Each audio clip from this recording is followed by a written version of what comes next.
With a product that you can sell for $12, you can start something that will change your life for good. I mean, that's what I did.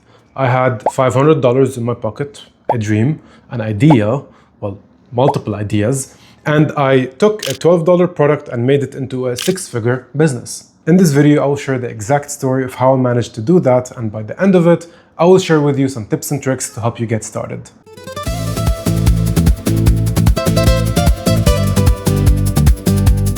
So when I graduated from college with a computer science degree in Lebanon, I had to take an internship to complete my graduation. And this internship was 3 months long, and it was these 3 months that actually convinced me that I don't want to work for anyone. I want to do something on my own. So I started by Googling something that most of the people watching this video have already done, and that's how to make money online.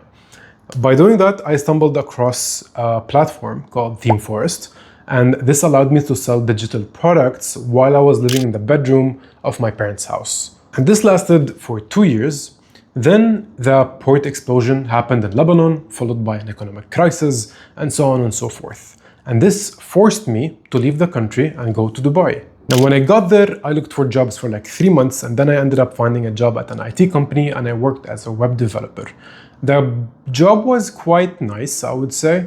I was working overtime because of how excited I was at the time. It was unpaid, by the way, yes, call me crazy. But I also managed to double my salary in under 2 years. The staff and boss were amazing. I had the flexibility that I wanted while working there. The salary was decent. I managed to get a car 9 months after starting the job. I was able to travel 2 times a year while doing that job. So yeah, it was kind of a nice job, I would say. And I felt like I'm gonna be working there for the long run until I got married. Now, you guys might be telling me, all right, but why don't you stay another 2 years? If you manage to double your salary once, you can do it again. No, because the team was small, the company was small, and I felt like I hit the level of growth that I could with this company. So I figured I would start by doing something else and do it on my own terms by starting my own business. Anyways, the expenses doubled. I had to move to a bigger house with my wife because she didn't have a driving license at the time. So we had to find somewhere closer to the metro station. And the salary started not to become enough anymore. So while working my 9 to 5, I tried creating a separate side income by doing things like blogging. I tried creating a gaming YouTube channel. I tried freelancing. I tried going back to selling digital products, and basically anything that struck an interest in me, I was trying to do. And anything that I was able to do after my job without actually burning myself out was on the table. Anyways, they all failed. Well, not all of them. My gaming YouTube channel actually performed quite well. It got monetized in a month and a half, but it was taking a lot of my time, more than I was actually happy with, and I had to call it quits and move on to something else. One day, my wife and I were sitting on the couch on a Sunday, Instagram Reels, scrolling, and then suddenly she asked me, Abed, why don't we start a candle brand? I'm like, okay, let's do that. So we did some research, and with $500, we went to the supplier, acting as if we know everything, but we didn't know jack shit at that time, and purchased all the supplies, then headed back home, and once again, we're like, now what? So we went to the internet, figured out our next steps, and we actually had to start by testing our candles. So we did just that. We tested for things like scent throw, wet spots, tunneling, frosting, blending, the whole bunch. Once all that was done, and it took 4 months, I worked on designing the labels, then I went to the local printing shop and printed those labels, and I started posting content on Instagram. I posted things like reels, carousels, pictures, stories, everything on a daily basis. I had no content strategy. I was literally just copying what other people are doing, just doing it with very bad quality video and very bad quality editing, but I was just doing it. I was posting from January till April 2022, and no one gave a shit. My candles were priced at $32 and they looked like crap. And looking back at it now, actually, I don't think I blame people for not buying. Now, I did get the occasional sale, but it was like once or twice a month, and I knew that this was not going to be feasible long term. Until the first festival hit late April. Now, at the time, we were selling gift boxes worth $40 up to $70 for this specific occasion, and I was posting content as usual. Until one day, I got a notification. It was an email. And that email had a title, "You received a new order." And then I went inside the email and I looked up the order. It was 20 pieces of the $70 gift boxes, which if I had the picture, I'm gonna be putting it somewhere up here. If not, then I'm just pointing my finger for no reason. So I texted the lady and I told her that the order would take 2 to 3 working days before it was complete. And then she was like, fine. Then she sent her driver to pick up the order, and that was that. But then another order followed by another order and then by another order. And I made sure to document everything throughout the process and post it on social media to make sure that people see what's happening. Anyways, when we were getting these orders at the time, regardless of how big, the 20 pieces gift box one was the biggest among all the orders. But regardless, every small order that we were getting was a feeling that, oh my God, someone's actually willing to pay money for a brand that didn't exist 4 months ago. And they're doing it up front with no questions asked. Anyways, once the festival was over, so were my orders. No one gave a shit about my branded candles.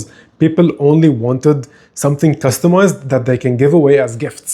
So the month of this festival was amazing. We made quite some sales. But then months 5 through 7 were crickets. There was nothing. Now, in the 8th month is where my turning point started to happen. My supplier, which is currently my friend right now, he referred someone to us. This person was a lady who wanted 30 candles for her daughter's baby shower. They looked something like this. Once again, if I have the picture, it will be up here. And they costed $8 a piece for 30 pieces. Now, in your head, you might be saying, but that's only $200, it's nothing. But for me, it was quite a lot. Anyways, from there, a snowball effect started to happen. In this baby shower, there was a lady who owns a yoga shop. And then she called us and told us that she loved the candles that were there and asked to hold a meeting in one of the malls in Dubai. So we did. And then we customized 100 candles for her yoga brand that she's giving away to her customers. And obviously all this while I'm documenting everything on social media. Then from there, a coffee shop followed and told us that they want to make the same exact candles like the ones we did for this yoga brand, but with their branding, which was a blue color with their own logos. And that was amazing. And I want to give you one key lesson that I learned from this process is that consistency and documenting everything and posting it on social media is key. I'm talking behind the scenes, the finished product. I'm talking entertaining skits, whatever it was, just post. Anyways, one day we got this message from a media agency and they were like, hey, we have this one logo and we want to get it done on 470 candles and we want to see a sample before we move on with full production. Can we do that? We're like, fine, we can do that. So we did the sample and we gave it to them and we were approved to continue with full production. And this logo was for Porsche. So over the next 3 days, I spent all nights working on Porsche's candles. And that's because I was still doing my 9 to 5 at the time. And each candle costed Porsche around $12. And it gave me a profit of 70% of my salary. And I managed to finish this project in just under 3 days. So I started contemplating whether I should actually quit my job. Spoiler alert, I did not, because in my head, I was thinking, what if this was just a good month? What if it was luck? What if they found us by accident? But they did not, because the orders kept coming in one after the other. So the month after that, we did 1,200 candles for a skincare company called Eucerin. And then this followed by 40 candles for a company called Catrice. And then it followed with 300 candles for a major media agency in the GCC called Catch. Things just kept getting bigger and bigger. Like I told you, it was a snowball effect. It just kept getting bigger and bigger. Until one day, a guy gave me a call who wants to ship 600 candles to Libya. These candles were for an animal racing event where VIP members were attending, so the stakes were extremely high.